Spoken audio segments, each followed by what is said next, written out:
My name is Alfred H. Goldstein. The middle name H stands for Herman. And I was born on April 29, 1916 in Goldstein, Guestein. That is the lower part of Germany.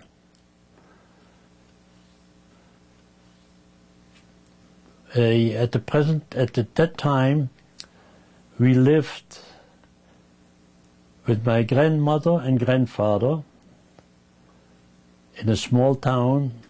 It was about 300 people. At that time, we were the only Jews ever lived there. My grandfather was in the junk business, and I remember very well, he was a very religious man. Every Friday afternoon, he took his horse and buggy and went about 8-9 miles went to synagogue. And he never came back till after sundown on Saturday. But I forgot one thing. I was preceded by 3 sisters before I was born. My father and mother got married in 1909.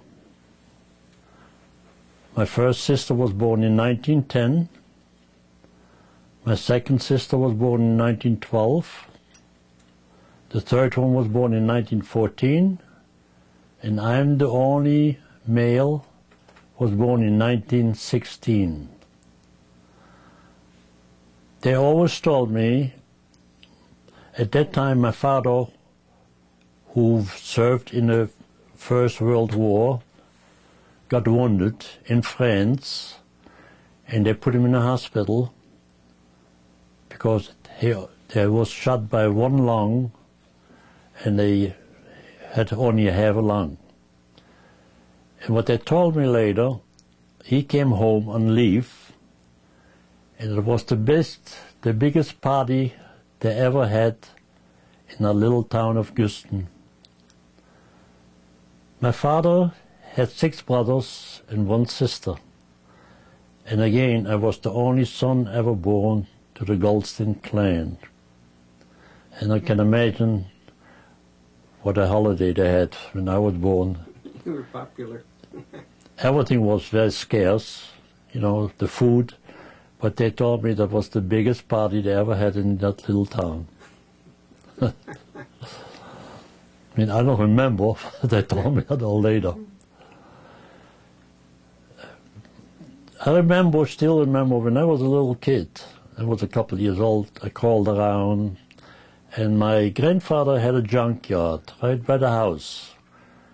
And I used to go through all the junk, and anything shiny I picked up, like copper and brass.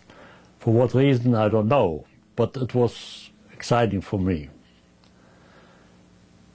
And I was 10 years old, my father and mother decided they like to move to a bigger town to give the kids a better Jewish education. In the meantime, my grandfather passed away. I don't know. How old was he? I don't know how old he was exactly, but he was up in age already, because that family goes back to quite a long time back.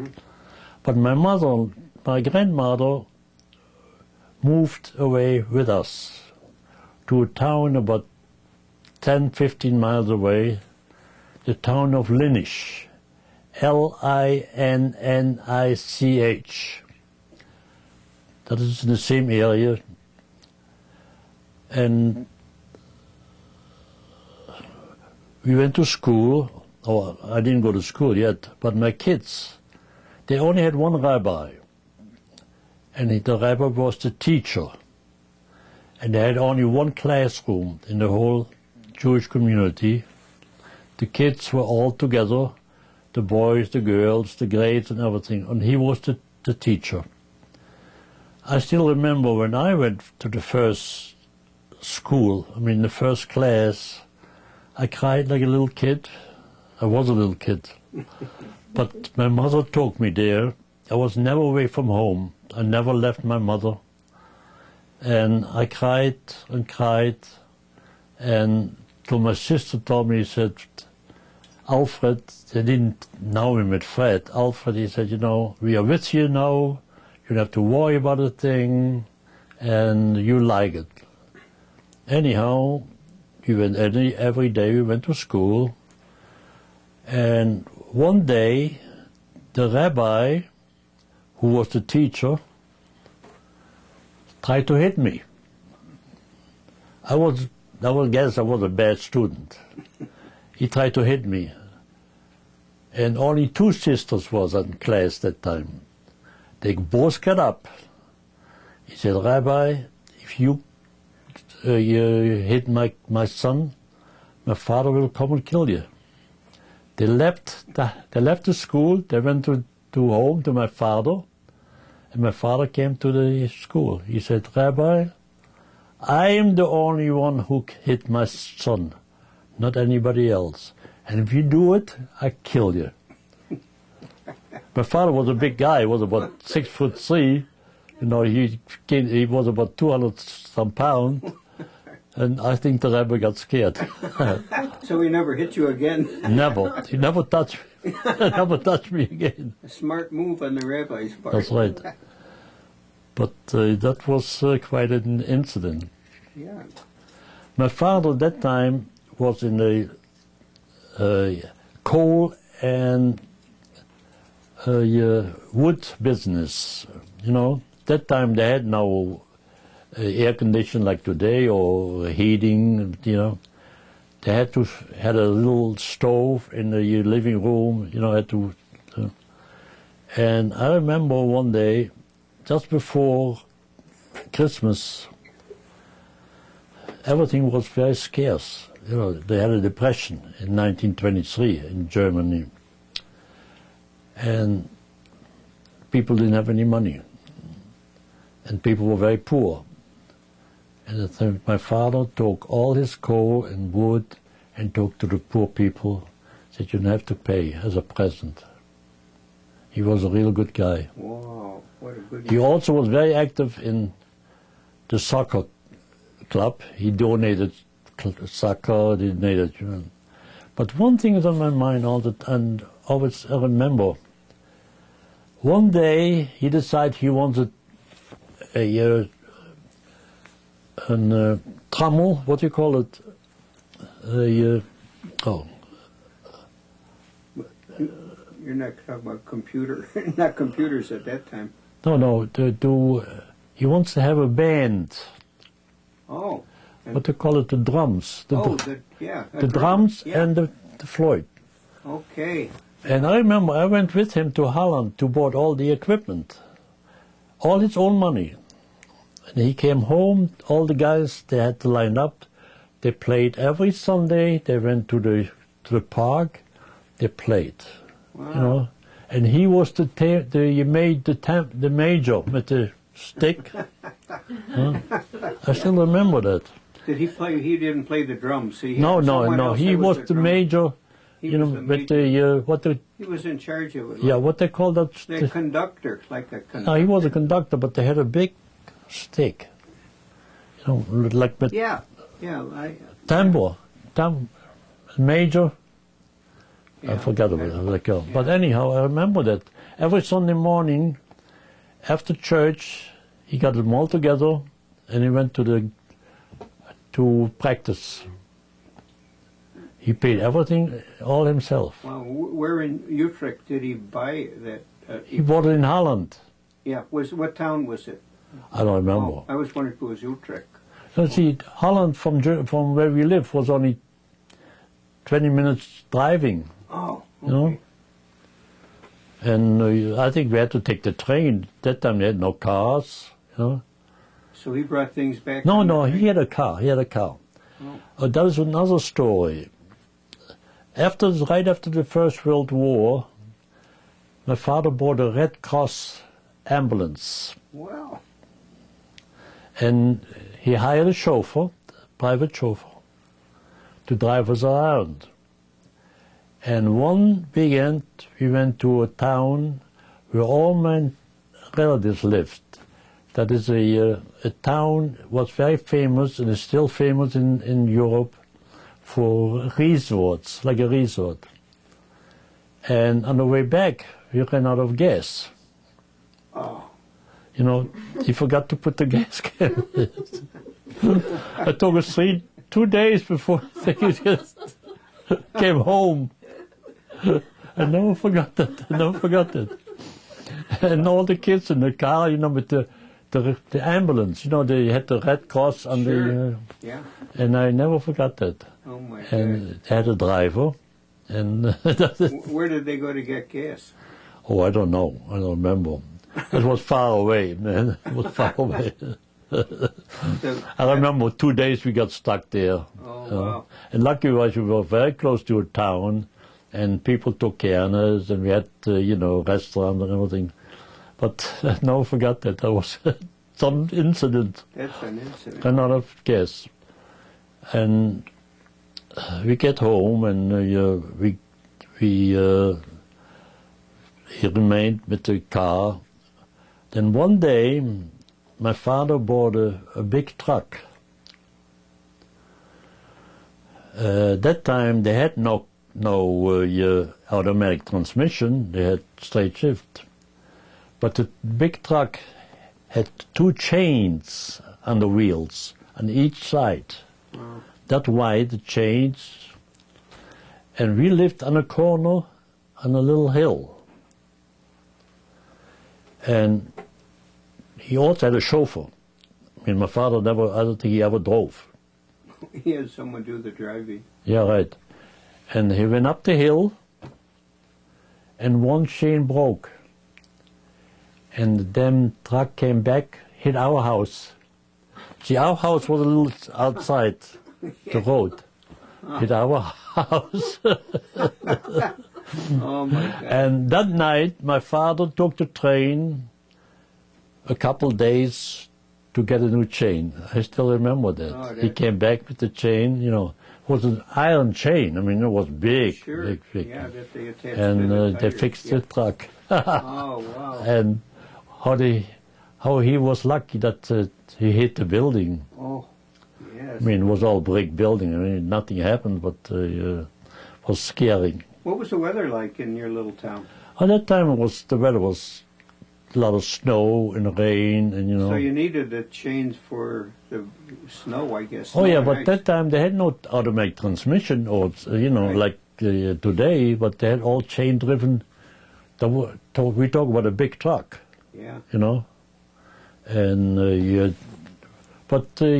had snow, they had rain, and but I don't remember the weather too much because I didn't have much time to.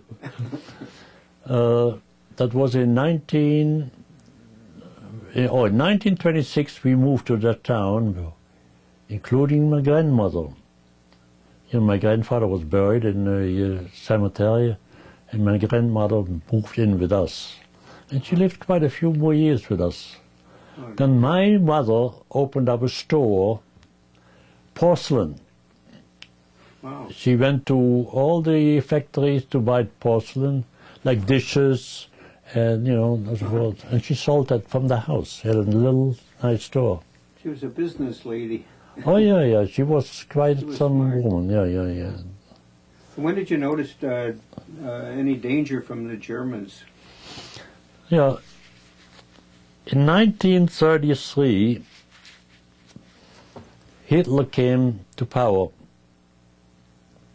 I mean, you know, I was born in 16, and I was in the year 33. I was what, 16 years old, 17 years old. We didn't have any problems in 1933. 1934, 1935. In 1936 it started, you know. But since we didn't belong to the rich people, I think they didn't bother us too much. But in 1938, with the pogrom, when they burned all the synagogues, There's when the misery started. Wow. I wasn't home that, I have to... Was there more than one synagogue in that town? No, there was one Just synagogue. one, and they burnt it. Oh, yeah, but I forgot one thing to mention. I forgot what I was talking about. About the synagogues or the Germans? It was 1938? 38, yes, yeah. They didn't bother us too much because we were one of the poorest Jews living there. And they always say, oh, it cannot happen to us because we don't, we're poor. But I started as a mechanic. When I got out of school, I went to business school. I took the train every day to a little town and came home. The train, I had to walk to the train station. And in 1933, I went to business school, or 33, 34, for 4 years. And that time already, my teacher was an anti-Semite. He didn't like me at all. We only had 2 Jews in the whole class. And how big was the class? Was it a big class? No, it was about 18, 20 people. Wow. They were all Gentile people. So you were in the minority. Oh, yes, yeah. And he didn't like me. And I still remember one day what he did to me.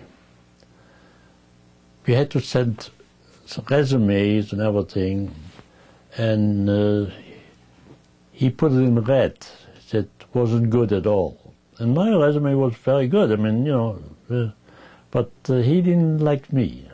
He gave you a bad mark. Very bad mark, yeah. But I finished the school. But in 1938, I went as a mechanic, and I loved that job. I really did. And the guy was really good to me. He was a race driver, and I went to the races with him.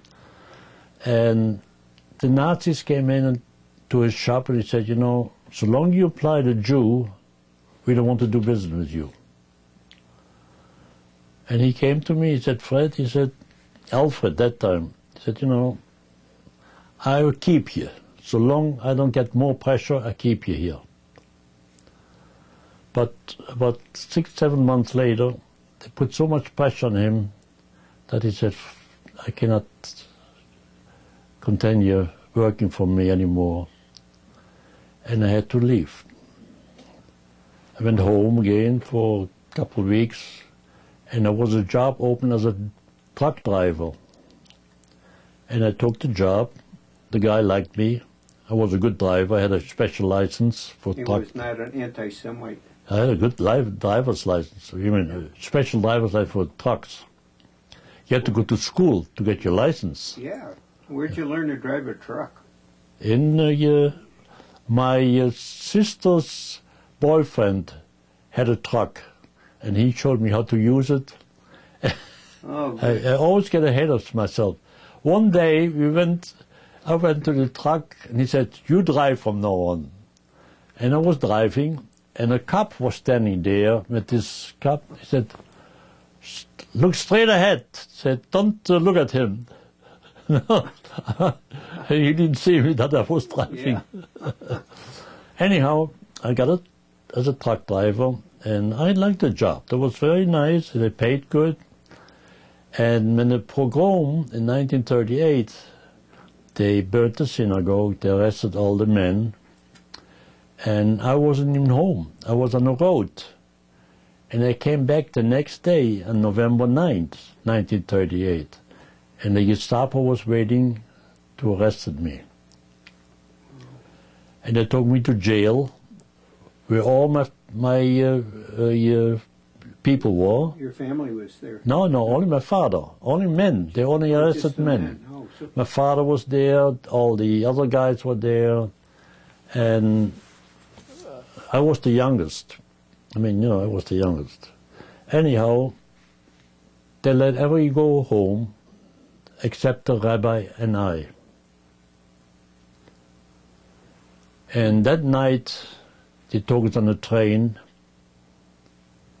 to Aachen, to the SS headquarters, and the next day on a train to Berlin, to the first concentration camp in Berlin. And that's where I worked underground. That's where I got my claustrophobia from. Wow. And that was my first experience. And my rabbi and I were the only one from the town. And he was a lifesaver. I was ready to hit the fence. You know, they had electric fences. Yes. I was ready because I was so depressed and everything, you know. And I was ready to hit the fence, but he said, Alfred, there is somebody higher who wanted to keep you. All right. On November 30th, 1938, when we marched back from the underground to the camp, it was about an hour walking. You had to go 5 in a row, you know, get 5 in a row. March you back in formation. Yeah, you're right. Yeah. Anyhow, I was on the right side. And what happens, I don't know, but I probably looked like that, and they were all Austrian young SS people. And the guy came with the carabine, hit me right over the head. I was bleeding and everything. And lucky-wise, I was close to the camp, because all the people, I crawled on the road, on the floor, and they got me to camp, and they got some things and everything, you know. The 30th of November, what I understood, is when they got the money, they got paid, and they all got drunk. And that's when he hit me with the caravan, you know. But I made it safely home, you know, the camp and so on. And the rabbi was really my lifesaver. But they let him go before I was left go. Hey, to back up a little, what happened to your dad, your father? My father, they took him, they went home. They all went home. Oh. We were the only one from the camp, from the lineage in the camp. Okay. We had 25,000 Jews. There were more communists, gay people, and a lot of gypsies there. Yeah. You know, they killed them all then later on. But that was November the 30th. And I was, you know, we went back to work, and, you know, they got me back at the camp for a couple of days until I recovered a little bit. They got some stuff on my head and so forth. They were very good to me. Good. But a couple of days later, I think they let the rabbi go home. That was in December, I guess, you know. I cried like a kid, you know, because he was the only man, he was so good to me, and, you know, he saved my life that time. And around, I don't know exactly, 2 months, 3 months, when they got me free, my father, in the meantime, bought a visa for me. The money they had left, he bought a visa, a fake visa for Brazil. And that is the reason they let me go, get me out of the camp. You know. Wow. Oh, I forgot one thing. We worked underground, and they're building factories underground the river in Berlin. Berlin had a big river. And that time already, I think they all knew that they had a war coming up. And I still remember what a job that was to work on the ground, you know, with the dirt and the bricks and everything. But I got used to it. I mean, you know, every morning they took you down to down, and you had to work the whole day. What kind of work did you do there?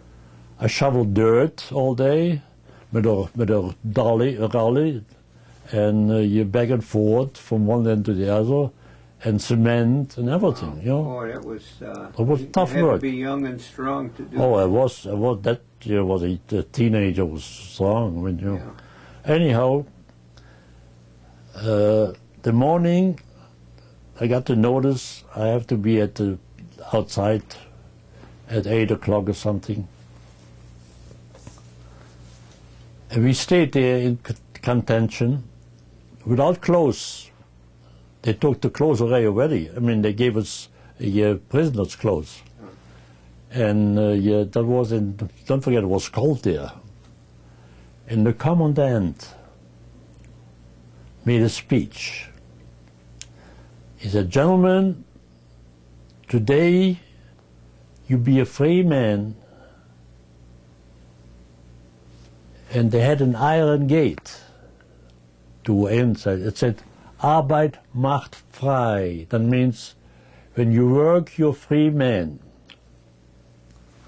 He said, "Today you go to that iron gate, but try to get away from Europe as soon as possible, because our feeling gets that we get all the people from Europe, that we go all over Europe to get you. Next time we catch you, you don't go through the gate, you go up to the chimney." I never forgot that. And he was so true, right? Wow. Yeah. But anyhow, they gave me back my clothes. You know, they shaved the head and everything. Yeah. And they had a Jewish organization in Berlin. They took us down there, and they picked us up, took us down, they fed us, they gave us clothes, They gave it was your civilian clothes, not the... Oh, yeah. Oh, yeah. I had my civilian clothes back on there. Yeah. But they gave us new clothes, they fed us, and they gave us tickets for go home on a train. Wow. And that day, I never forgot in my life. That was from Berlin. From Berlin to Linnich was quite a trip. And when I came home, when I left, my mother was, she had brown hair, she was a very pretty woman. And I came home, I still see her. When I opened the door, she was white. She was all white. And she said, he never thought that he will see me again. Because a typical thing was, when they killed you, the Germans, they sent a postcard to the relatives' home.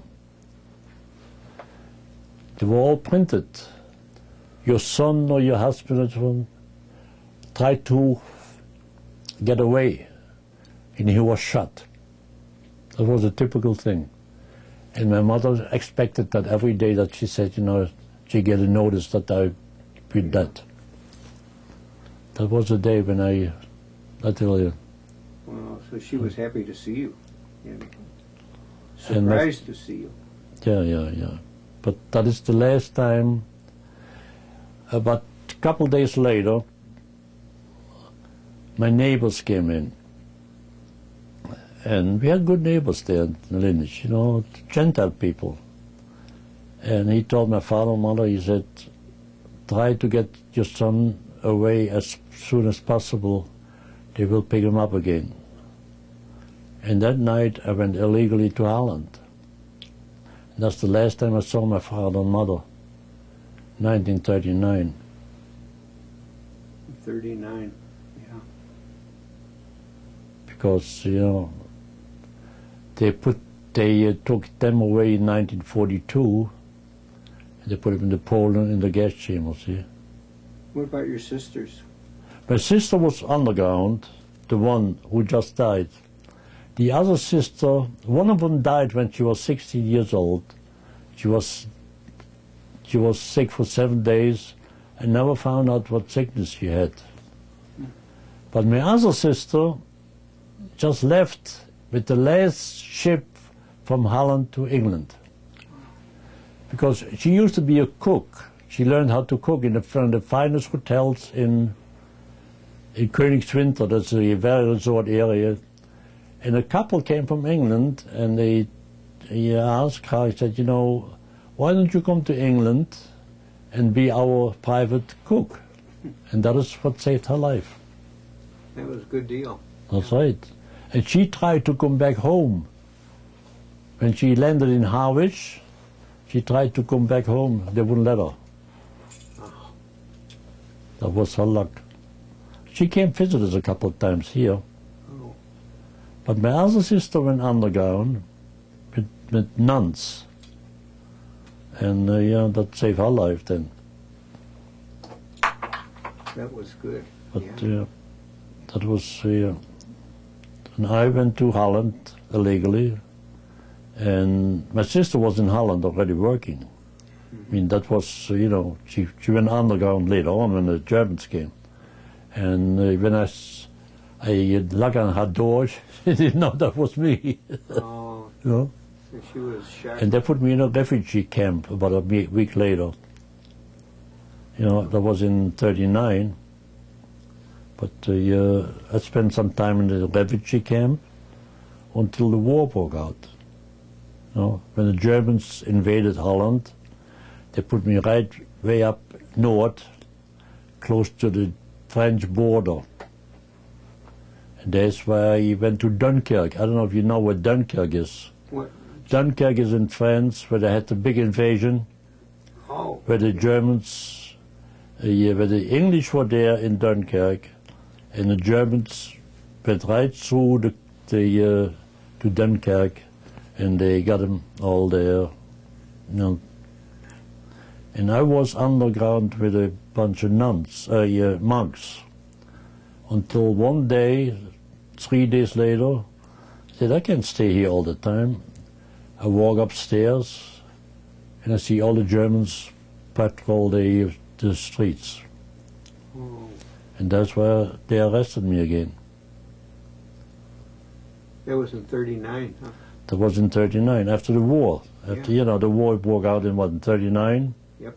Yeah. 39. Was in, I tell you what, I forgot the month. But my friend and his father took the trip to Dunkirk. We hitchhiked to Dunkirk. And he was half Jewish. My friend, father was Jewish, mother was not Jewish. And he was my best friend. But they arrested both of us, you know, including the father. But the father, they sent him to Auschwitz. And my friend and I survived the camp because he was half Jewish. Then I let him go back to Amsterdam, and you know, and I stayed in the camp until they called me to be a chauffeur. To you know, Oh, how did that happen? What? How did that happen when you became a chauffeur? Yeah, in 1939, when they invaded Holland, in 1940, when I was the camp, a refugee camp, they call it a refugee camp in Holland, the German took over the camp. And I was lucky because I was working in the garage as a mechanic, and also I drove cars. See, I drove you know, they had several cars. We worked at the cars and drove them, like shopping, like, you know, there. I had a little bus, and I drove the bus. And, you know, and I drove all over Holland to buy groceries or whatever, you know. Anyhow, and the Germans took over. They put towers up it, you know, and they made a concentration camp out of it. And in July, in 1941, 1942, in the beginning, they put the railroad tracks right into the camp, because all the Jews from Holland and Belgium, they brought all into our camp. You know, there was a camp what they concentrated them, and from them they sent them to Auschwitz. Oh, wow. And July the 15th, 1942, the first 1,200 Jews in cattle car left for Auschwitz. And I saw 92 trains going to Auschwitz. 92. I saw them all. Because the garage was right where the train came in. And I was working at the garage. Yeah. Yeah.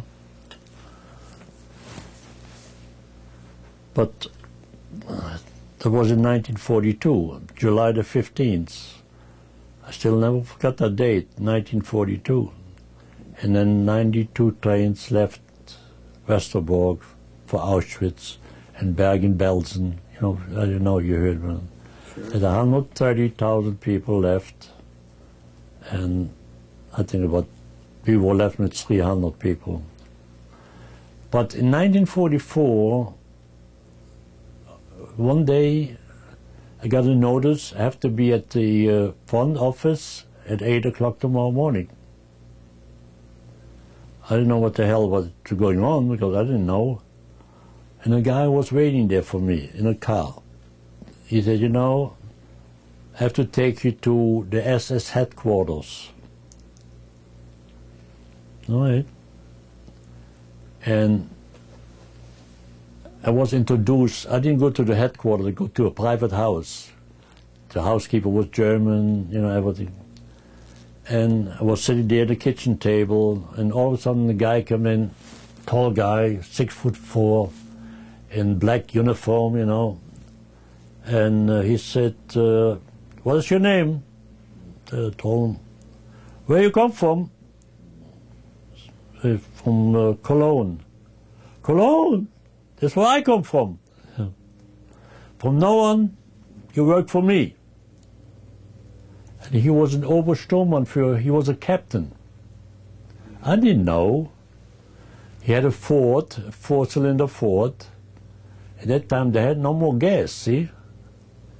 They had a generator, coal generator, and I had to work with the generator because I used to work with them things, and that saved my life. Oh, I'll bet that did. Oh, what a mess. I was black like a colored guy. And, you know, had to light it up and get the gas into the carburetor. Oh, it was a real mess. If you did not know how to do that... Oh, that would be here. Yes, so your No, knowledge helped you. He saved my life. Only let me go back a little bit. I knew from people that he used to be the head of the SS in Amsterdam, was responsible for sending all the Jews to camps.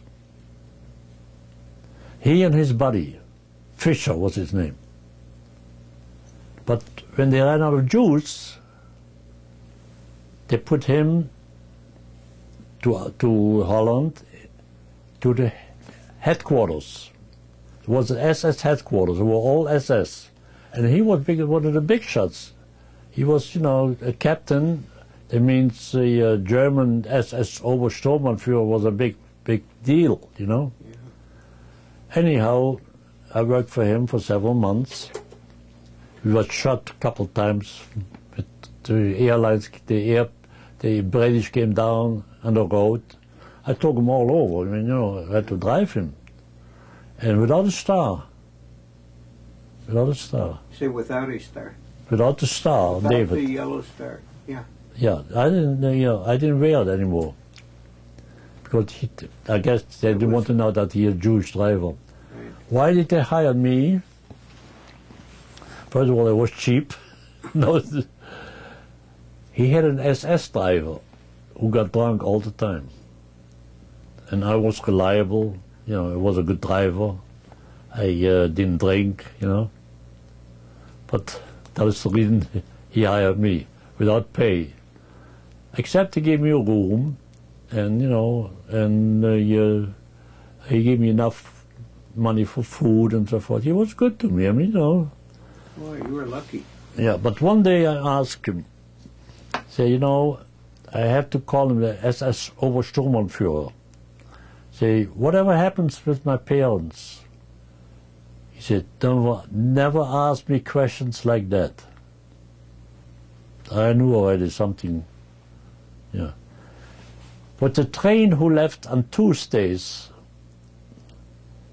came back Fridays, empty. was all cattle cars. And they found a lot of letters underneath the you know, they never found out actually, only up to Auschwitz, that's what they never said anything about the gas chamber, nothing. You know, the people didn't know. Yeah. But we never found out what happened with the people in Auschwitz. I had an idea, because, you know, you couldn't talk about it because, you know, they wouldn't tell you anyhow. You had an idea that they were killed? Oh, yes, yeah. Well, how can I keep all the people from all over Europe in one camp? No. I knew something was wrong, but, you know, they never had it in writing, you know, until right after the war. But 92 trains I saw going. Boy. And the train Tuesday came back Friday empty, and then they cleaned it up and everything, and they left Friday, they came back Tuesday, then the same train, you know. And that was the story. And any day I thought, you know, they catch me one of these days, you know. Yeah, I'm sure you were afraid. But I was lucky. In 1944, he hired me. That was my luck. Yeah. And he saved my life. And a couple of weeks ago, I told you, I found a newspaper clipping. They talk about Austerfrinten and Fischer, the guys I worked for. And they arrested them in Holland, you know. And in 1995, the parliament decided to let them free because they are very sick people. And the newspaper clipping said he and his partner was responsible for arresting Anne Frank. Huh? And Anne Frank was in my camp. I knew her father. I never met her because, you know, she was a young girl. And when he ran out of Jews, they put him in charge there. And he and his brother was in charge for the reporting to all the Jews. I didn't know that time. I mean, I didn't know.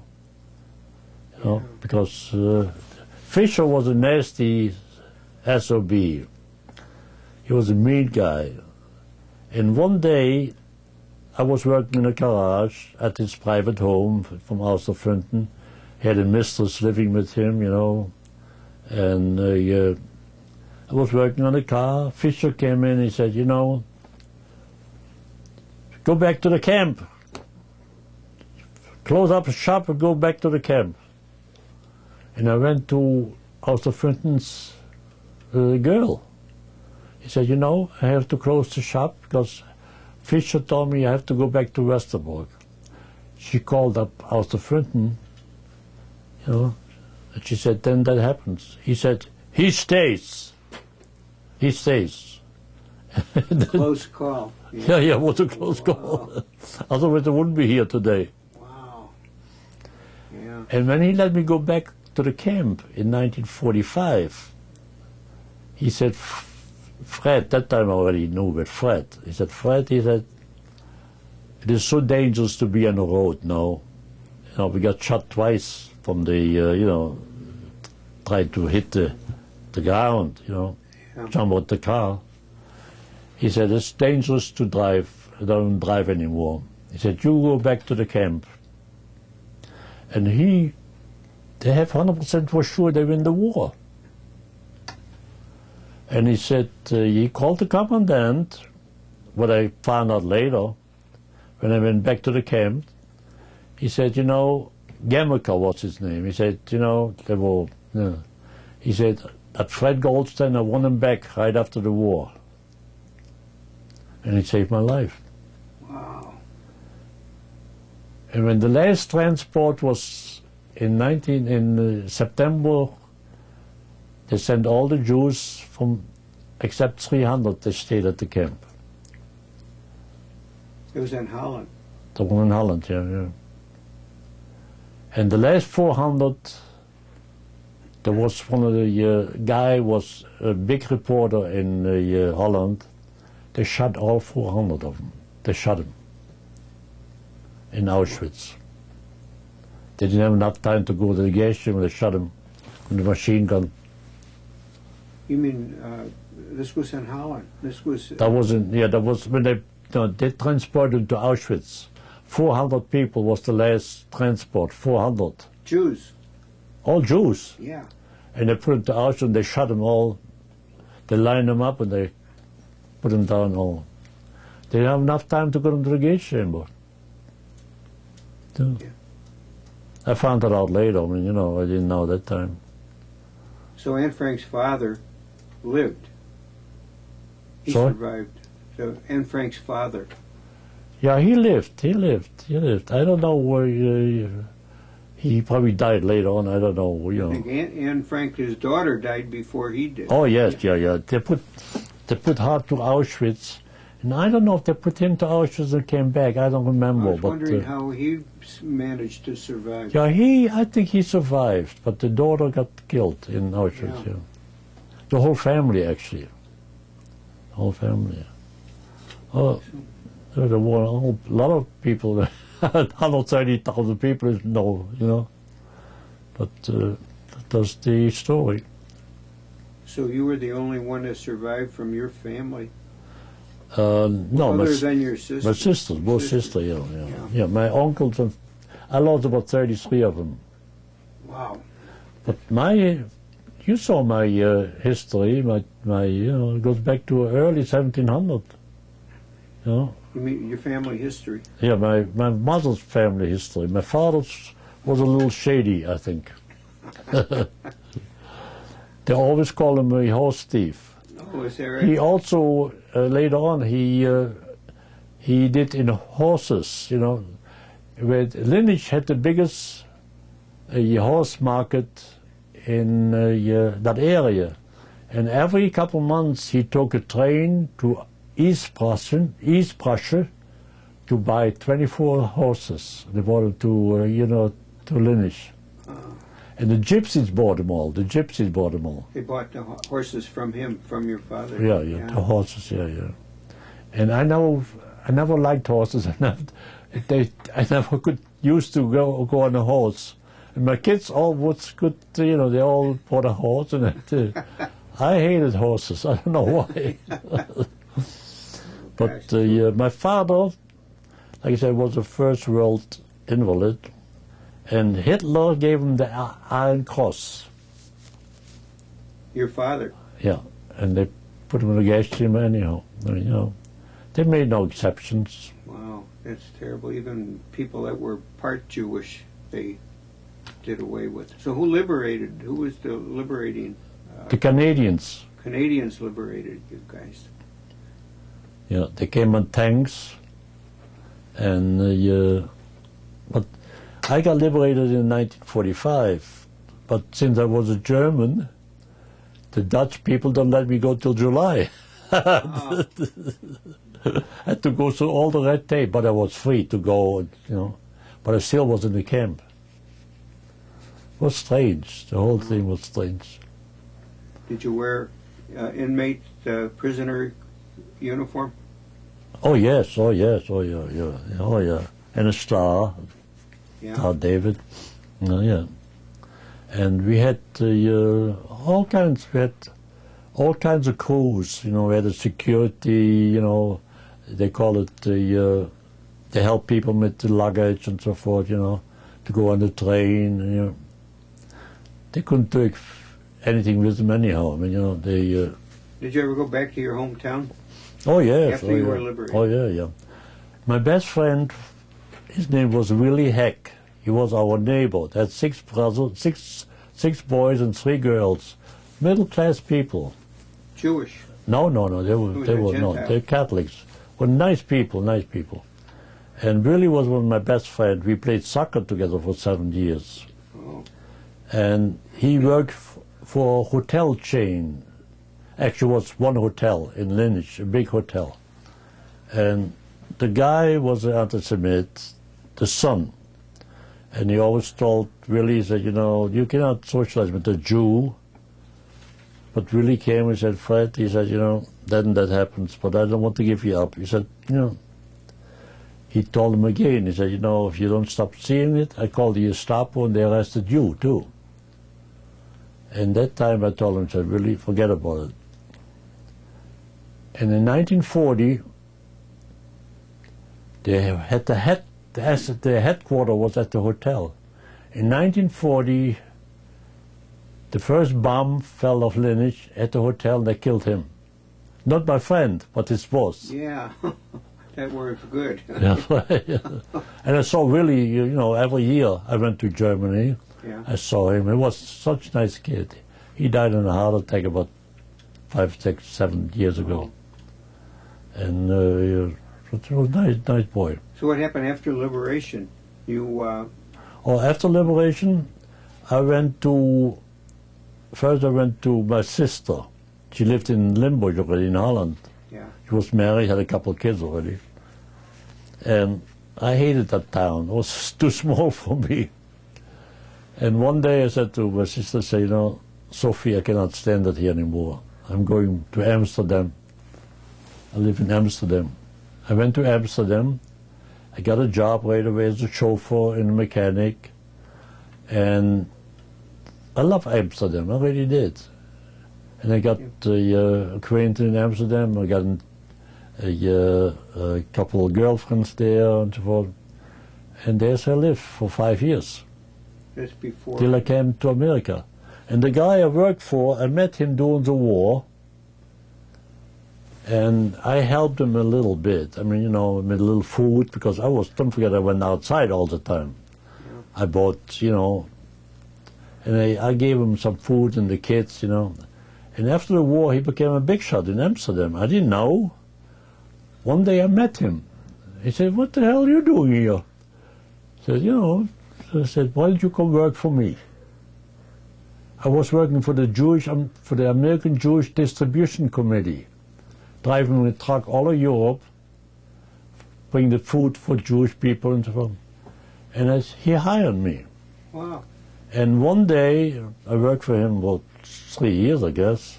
One day, his wife got very happy to see me, and you know, they invited for dinner. I had 2 kids. And one day, he invited for dinner. He said, after dinner, he said, Fred, he said, what are your intentions? I don't have any intention. He said, why don't you go to America? I told him, I said, yeah, that's a good idea. I had a number already, a registration number. He said, but I don't have anybody in America. He said, would you go if I sponsor you and everything? 3 months later, I came to America. They paid for everything. Oh. He even gave me a gold watch. What a good man. Yeah, what yeah. a good guy. He paid for the freight. I mean, you know, I went on the freighter. 2 weeks I was sick at the freighter. 2 weeks.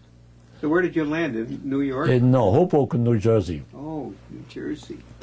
March the 3rd, 1949, Hoboken, New Jersey. And they had the Highest. You know what the Highest is? No. Highest is a Jewish organization to help people relocate and so forth. Then they told me, said, why don't you go to the Highest office? I said, I don't want no committees, no organizations. Yeah, I want to be on my own. Then I met a Jewish policeman there on the pier. And we talked about German and the Jewish, you know. He said, where are you going? I said, I don't know. He said, when I make some arrangement for you, would you do that? I said, where you want to go? I said, that's all right. He took a taxi for me, paid for the taxi, and sent me to a hotel on Broadway in New York. Wow. Cost me $3.50 the first night. That's funny. But I tell you, and the first night I went on Broadway, bought a bag of bananas that for $4. Only had $25 in my pocket, you know. Yeah. I mean, I couldn't take any money. Not that I was a rich guy, but and I had bananas. I checked in the hotel, and they gave me a room upstairs. I put my luggage underneath the bed, and I went around a little bit. Broadway, for me, you know, New York was like heaven, you know. Yeah. when I came back, I went up to my room. Somebody was laying in my bed. I went downstairs and I told the clerk, he said, you know, what's the matter with your people? Somebody here. He said, I don't know, but we give you another room. But it costs you $650. I said, wait a second. He said, $350 was my limit. That's what they would pay. I have to call the manager. I had to call the manager, and that happens. They gave me a big suite. Next day, it said $650. I said, no, $350. Here's $350. And that night, that day, I went out, looked for a room. I found a room for a Jewish Polish couple for $6 a week. Oh, wow. And I moved in there. And you were there how long? Oh, I wasn't there too long because I moved when I got a job the first 2 weeks as a bicycle mechanic. I made $35 a week, man. That was a lot of money. That's big money, yeah. Then, 6 weeks later, I told the guy, I said, you know, why don't you give me some piecework? I made $60 a week. I put spokes together. Yeah. And he was very nice. And I bought a motorcycle. Where did you park it there? Oh, yeah, I parked it. But that time they had no theft, you know. And I met Ruth on the motorcycle. You know, I dated Ruth on the motorcycle, but my mother said Jewish girls don't go on motorcycles. Yeah. How'd you meet Ruth? I went the first week after I got a job. I went to night school to learn the English language. My teacher was Jewish, and she was a little crazy. It was sex maniac, but I understand later on. I never used her because she was too dirty for me. Anyhow, one day I said, you know, I'd like to meet a good Jewish girl. He said, oh, I have plenty of them. She gave me a number. I called up the number. The father answered. I said, I'd like to talk to Florence. He said, Florence is in Florida in a golf tournament. All right. I went back to school. He said, I'll give you another number. He gave me Ruth's number. But she said she doesn't like foreigners, but she will do me a favor to meet you. And that's how I met Ruth the first night. And that time I was already a photographer buck. I had a camera. Yeah. And I made some pictures for Ruth. And, it was like a blind date. Oh, yeah, I made a blind date, yeah. But she didn't like me. She did or did not? No, like she didn't. Oh. Because I was a foreigner. And he said, all right. He said, I will bring the pictures. If you don't want to see me, I'll send them to you. I said, no, you get to bring the pictures, you know. And the second time, she liked me a little bit. And one day she said to me, my mother would love to meet you because you're so skinny. She likes to feed you.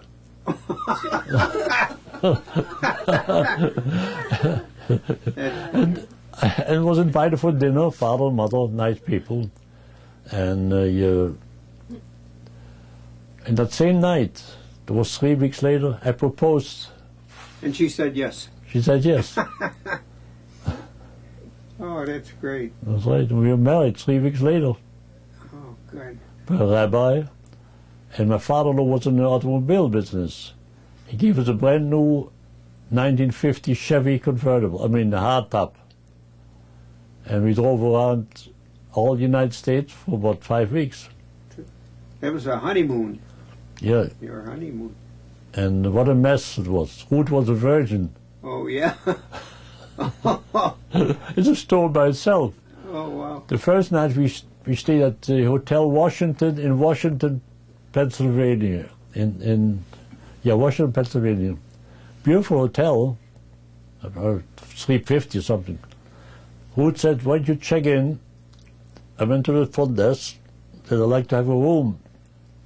He said, like twin beds, double beds? I don't know what the hell the twin beds was. Yeah. He said, twin beds, all right. The guy brought up the luggage, and Ruth said to me, he said, the first night, you want to sleep in separate beds? She was a virgin. Yeah. And the guy said, what's she talking about? He said, we're on a honeymoon, first night. He went downstairs, called the desk. He gave us the bridal suite. Wow. Yeah, good job. Here's the bridal suite. We got to hold for a minute. Yeah, right. Yeah, we spent 4 weeks on the road. I think I drove about 7,000 miles.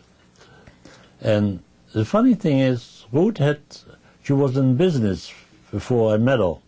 She was in electrolysis business, remove hair from people.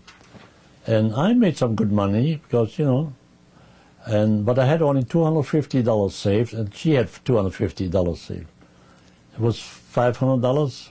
When we came back home, we still had money. Wow. The hotel, where everything was cheap.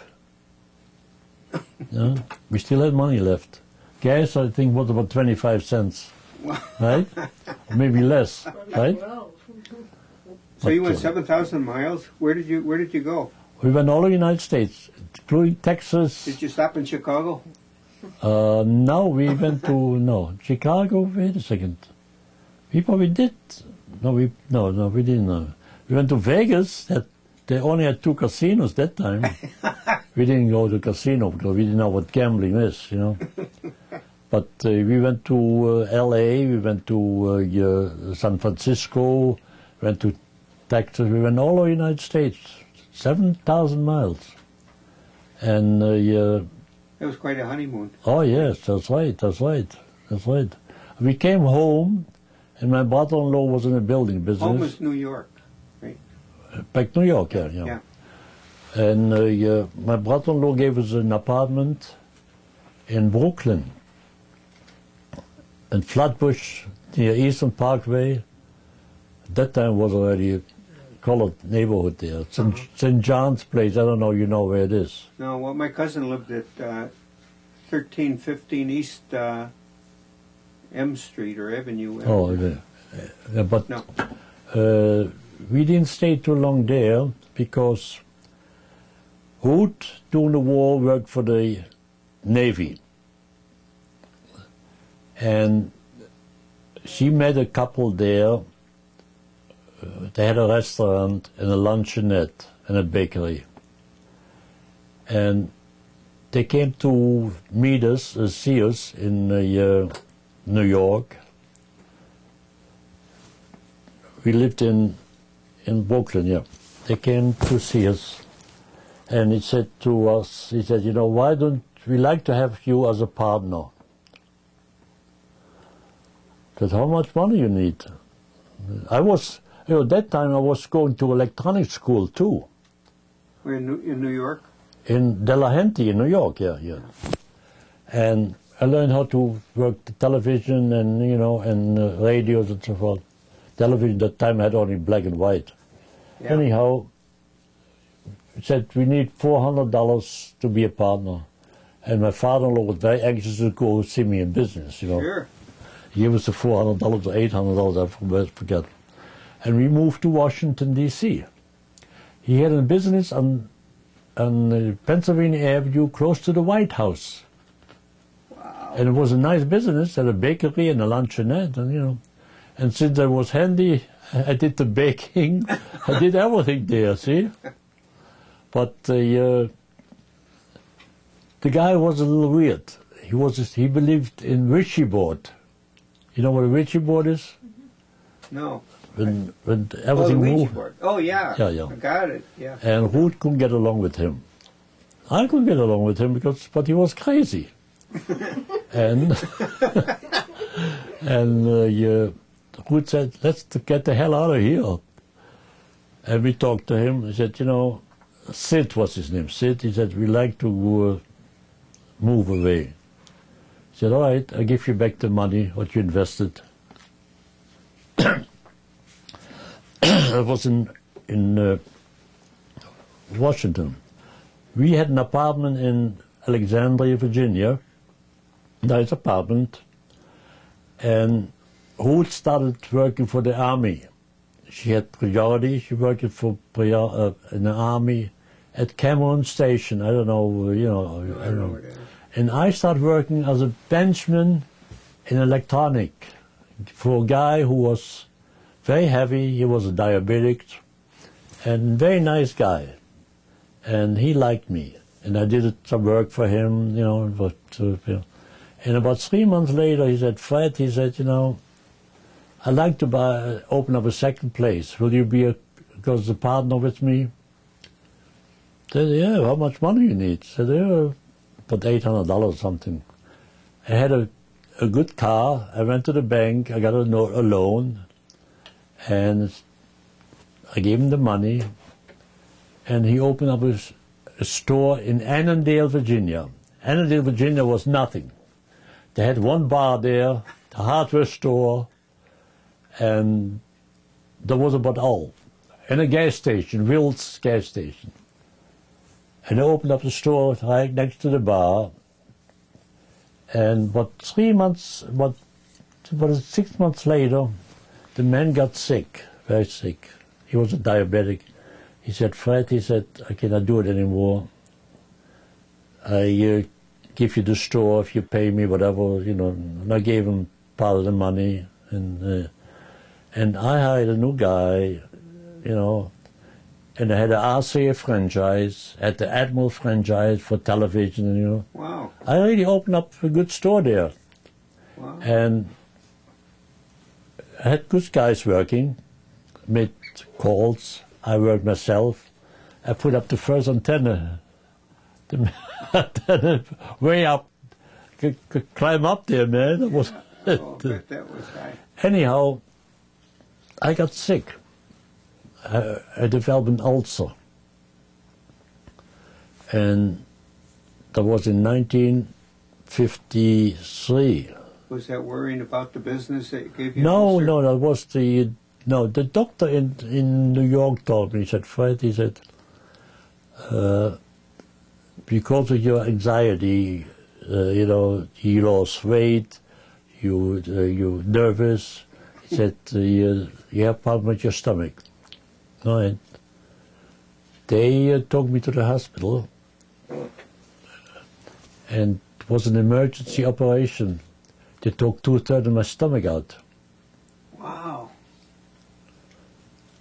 And anyhow. So that helped you, so you don't have your full stomach. No, I don't have to. I have only a quarter of stomach. Oh, wow. But I was recuperating, and I still had the business. In that time, I was supposed to get my citizenship paper. Became a citizen. I was in a hospital. And one day I told the nurse, he said, you know, get my clothes because I have to go to the courthouse to be sworn in as a citizen. All right. Ruth came to visit me. The bed was empty. She said, oh man, he died already. But the nurse told him, he said, he went to the courthouse to become a citizen. I see still Ruth opened the door. She didn't even look at me. She went right to the judge, talked to the judge. That's funny. And the judge said, Alfred H. Goldstein, please come forwards. He had to, you know, Sworn in. Sworn in. Yeah. I was the only one there. You know, they had about 20-some people there. And he was the only one who called me in there to be... That was because of Ruth. No, because of I was in a hospital. Yeah, right. And when I came out the hospital, all the reporters... You were famous. And the headline in one of the papers said, "Sick man leaves hospital to become citizen." I still have that paper? I still have the clipping. Oh, that would be a good one. I'd like to see that.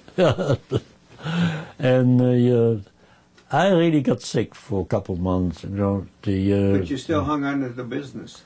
Yeah, but then I said to Rudy, I said, I cannot take it anymore. And I sold it. That time I sold the business for goodwill and everything, and I made money on the business. Wow. How long did you have the business before you sold it? Oh, I had a business, let's see, from 1950, 51, about a year, 2 years I did this. And then, moved back to New York. Then I took over my father-in-law business, body and fender repair business. Boy, you did a lot of things. Yeah, I did good there. And then in 1959, we moved. In the meantime, we moved to Flushing. Yeah. The kids were born already. 2 kids were born. And what? 2 boys. 2 boys, yeah. Gary was born December 1957. And Greg was born February 6, 1959. Sorry. God, you remember the dates. Oh, yeah. Oh, sure. And his daughter has the same day birthday than his father, February 6th. Yeah. But we moved back to Flushing, and like I said, I took over my father-in-law business, and had a good business there. Did a lot of working, and you had one colored fellow working for me and a painter, and I did all the work for the biggest Chevrolet dealer in New York. Wow. And on top of that, I sold used cars. See, my father never did, but I sold used cars. In the Jewish cars? Did I hear you right? You sold what kind of cars? Chevy cars. Chevy cars, oh. Yeah. They were Jewish owners. They were 2 brothers. Oh. Nice people. And in 1958, 59, they decided, in the meantime, the body shop was the same location where they had the dealership. They bought a new location, they moved. But the city decided they will take over the whole thing, and they built a highway in there. And they gave me notice to vacate by, so many months. And just happens my brother-in-law built houses in York, Pennsylvania. And one day he told me, he said, Fred, he said, I'd like to open up a motel, and I'd like that you go with me as a manager. And in 1959, he opened up 25 rooms, and when I closed the shop... Where was the location? In York, Pennsylvania. Oh, okay. Near Lancaster. Yeah. And I went to Pennsylvania. And in New Year's Day, 1959, we opened up the first motel, 25 units. And then we decided we moved to York later on then. And we built 25 units. And in 1962, I had 166 rooms. Wow. Who did that grow? Had a big dining room, had everything. You were big. And then he died in 72, my brother-in-law. What I did was, I had 90 people in the summertime working. I had my own PUC license to go to the Amish area. I did all the promotion, everything. Wow. And he died in 1972, and the executive took over. And in 1978, I said, I have enough. I want to retire. And he sold the place. But I was on a consulting basis with my new boss, $75,000 a year doing nothing. What a deal. Yeah, right. Deal. But well, he were nice people.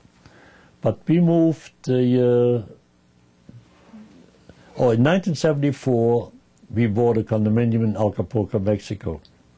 And Ruth spent every winter in Acapulco.